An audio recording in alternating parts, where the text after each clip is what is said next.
Marriage is prostitution. What is known as the marriage license, marriage certificate, or marital contract is what we call prostitution. Men who sign what is known as a marriage contract is signing over his income, resources, and property to a woman just to have sex with her, or to continue to have sex with this woman. This is prostitution. Prostitution is defined as paying for access to sex. For paying for access to sex or sexual intercourse, sexual services. And this is what men do when they sign that business contract known as the marriage license to go into business with this woman in exchange for her body, in exchange for access to her vagina, her uterus, and so forth. Now, understanding that what's known as marriage today is not marriage at all.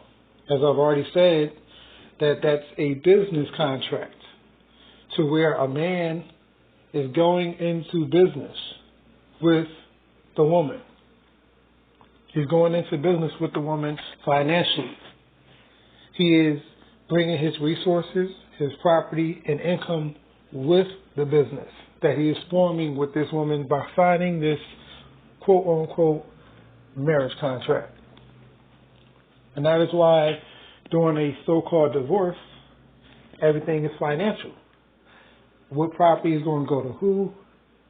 How much income does the man have? So we can determine how much he's going to be paying this woman he's no longer with and is banging somebody else or will be banging somebody else in the next days or weeks or months. It has nothing to do with real marriage. Marriage is sexual intercourse. But whichever way you look at it, whether you're talking about marriage, sexual intercourse, or you're talking about this business contract that's known as a marriage contract, either way, it is prostitution. Traditionally, men engaged in prostitution by buying a woman for her, buying a woman's body for sexual intercourse. Now, the reason why a man bought a woman's body for sexual intercourse is so that a man can ejaculate his sperm into her vagina. And his sperm would swim in her reproductive system, which is called her uterus and fallopian tube. And they would anticipate a ovum or an egg to be released from the woman's ovaries. To be released from the woman's ovary so that they can do what? Fertilize the egg. The purpose of a sperm cell fertilizing the egg is so that there can be a baby. There can be a pregnancy. And what is the pregnancy for? To give birth to the child, to continue the man's genes. It is men who have the seed. It is men who carry the seed. And then it is men who first have the individual or the human being inside their testicles before they give this human being to the woman to actually be formed into a fleshly being. The sperm cells are actually alive. When they're first ejaculated from a man's penis, they're alive. And the purpose of this is so that a man can build his family is the point. So women were created so that a man can build a family with the woman by having children, and the children would eventually become of age where they would find their opposite gender and repeat the same pattern. And this is to keep human beings on the planet Earth. All right? So with marriage, a man was to purchase the woman. He was to purchase her body for life. The thing about today is prostitution today is the woman going from man to man, going from penis to penis. That's what's wrong with prostitution today. There's nothing wrong with a woman wanting to be taken care of by a man. There's nothing wrong with a man paying for a woman. But here's the kicker. The only thing that's wrong with today's prostitution is the woman who was purchased, she does not wait until she outlives the man who purchased her body before giving her body to another man. That's what's wrong with today's prostitution. Prostitution is called the oldest profession for a reason. Because this is what men do traditionally, this is what men do naturally, this is what men do biologically. Men, we love to pay for women. I mean, whether a man is rich, whether a man has a little bit of money, we as men, biologically, we love to pay for women. We like to say, hey, boo, you know, what you need? You hungry? Why don't you come to the spot? I'm going to take care of you. This is everyday talk with a man and a woman. So, marriage is prostitution. Now, why am I bringing that up? Marriage is prostitution. Well, because in America for years and decades, the word prostitution has been demonized. It's been demonized as, oh my gosh, prostitution is evil. Prostitutes, they're evil. When you got a prostitute in your house right now. You got a prostitute in your house right now. I'm going to show you something. When you got with your woman, this for you. When you got with your woman, did your woman not be concerned with how much money you had? Did your woman not ask you what job you work at? Did your woman not ask you how much money you made? Did she ask you, do you have a car? And what kind of car? Did she ask you, what kind of house you live at? Where you live at? Did she ask you these things before she let you hit? Think about it. Was your woman concerned with your money and how much money you have and where you live at and what kind of car you got before she let you hit? And if you keep it real with yourself, then you would know the answer is yes. This is mostly every woman. In fact, this is every woman. This is how every woman thinks. Now, that's not to say that a woman wouldn't give you some vagina for free. A woman might be selling you, and she might not even charge you no money to give you the vagina. But she was concerned with it. She looked at you. She was like, okay, let me see, what can I get from this man? So the problem is that a woman is not fulfilling her duty in this deal, in prostitution, the way it's supposed to be done. A man bought the woman's body, and she was his property until he was dead. And I want to read that. I want to read that here. In the book of Romans, the 7th chapter is where I want to read. And it says in that book, when you get it, that a woman was owned by a man as long as he lives.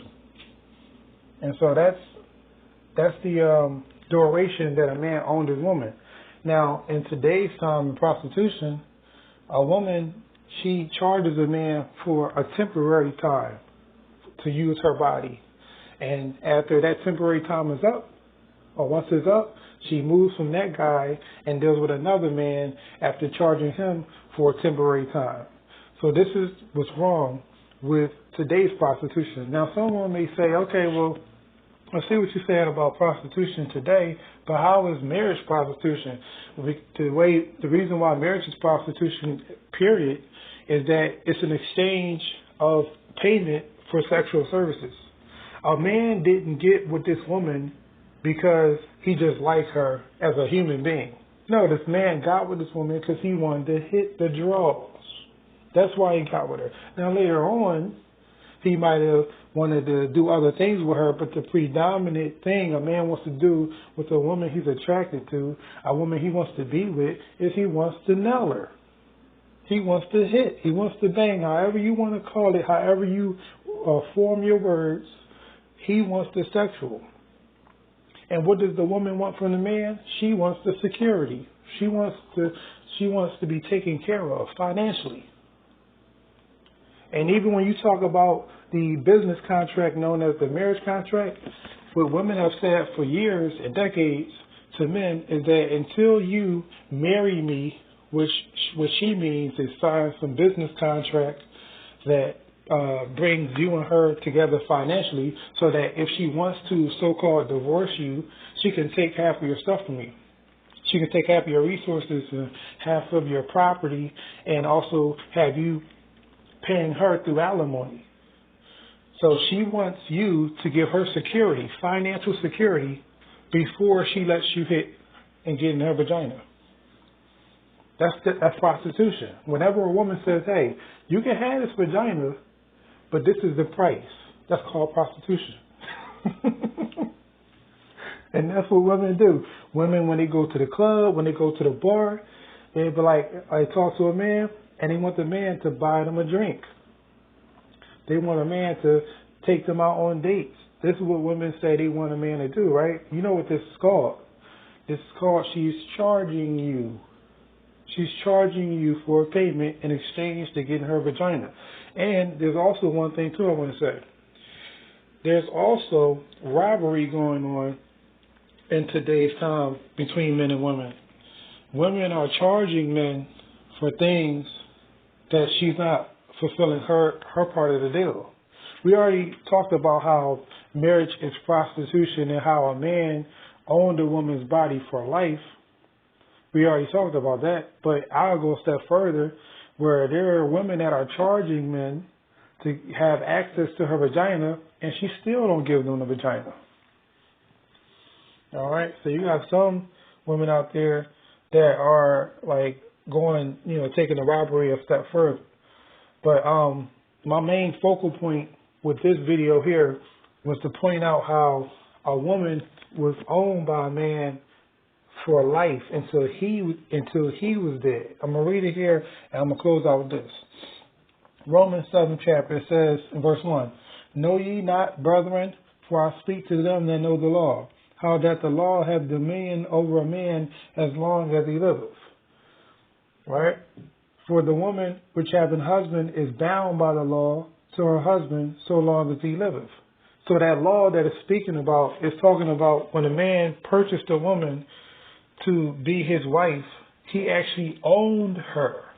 That's why he was her husband. Husband meaning master, ruler, lord. The same authority and possession that a man had over his daughter, that fathers had over their daughters, that same authority and same possession and ownership that they had over their daughters, they passed over that ownership to the new man.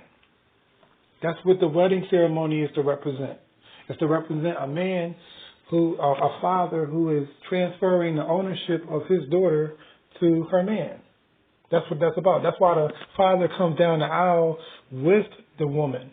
You notice it's not just the woman herself coming down the aisle. It's the father that is having the woman on his hand, his daughter on his arm, and the father is bringing the woman, his daughter. The father is bringing his daughter to the man. That's to represent ownership transfer. The ownership transfer. All right. So it says there, but if the husband be dead, she is loose from the law of her husband. So that purchase is over after the man dies. Is expired after the man dies. So she is free to deal with another man, and what the woman going to do is she's going to charge another man to purchase her body for life. For life meaning until he's alive, until he's dead, as long as he's alive. But once he died, then she's free from that man. And this is the process of how women are to interact with men, being with them intimately. And the problem today's prostitution, again, is the woman she's not waiting until the purchaser is dead. She's not waiting until she outlives the purchaser of her body before she gives her body to another man. She's not waiting till she outlives him. She's like, here, I'm charging you for my body for this time to that time, this temporary time, and after that, I'm going to charge another man same way. And that's what's wrong with it. But marriage in general, period, is prostitution. The thing is, today's prostitution is whoredom, where the woman is jumping from man to man, where if she just charged this one guy for her body for life, and she was with him only sexually, and he dies, and she then went to another man and charged him like that, if that was what she was doing, that's still prostitution. But if she was doing it that way, it wouldn't be wrong because it wouldn't be being whoredom. What whoredom is a woman that has multiple men she deals with sexually. That's what a whore is. A whore is not a woman who only charges a man or multiple men to have sex with her. No, this is a woman, whether she charges men money or not. She deals with multiple men sexually, whether she charges them or not. She is a whore. When a woman has more than one man that she's dealing with sexually, whether she charges them or not, she is a whore. Men, on the other hand, we can deal with multiple women sexually because we have a different reproduction mission. We are then, as men, biologically wired to impregnate as many women as we can so they can give birth to our children and carry on our genes. Even if we don't want children, like myself, I don't want no children, and other men that don't want children. But even though we don't want children, we still biologically are wired to seek out attractive women and bang them and impregnate them so that they can give birth to our children and carry on our genes. And that's the thing. So that's what I wanted to go into and understand that marriage is prostitution. This is why women charge us money to get the vagina. Some of us men, the women might be feeling us a certain type of way, so we don't get charged. We get the vagina for free, but she might later on try to charge you like, all right, yeah, I done gave you the vagina. Now can you buy this for me or buy that for me? We go together or whatever. And that's what I wanted to go into. So let me go into one more verse. So verse 3, it says, so then if while her husband liveth, she be married to another man, she shall be called an adulteress. So when a woman already dealt with a man, meaning she got a man's penis that already went in her vagina and he's still alive, if she let another man's penis go in her vagina while that man is still alive, she shall be called an adulteress. Another word for adulteress is whore.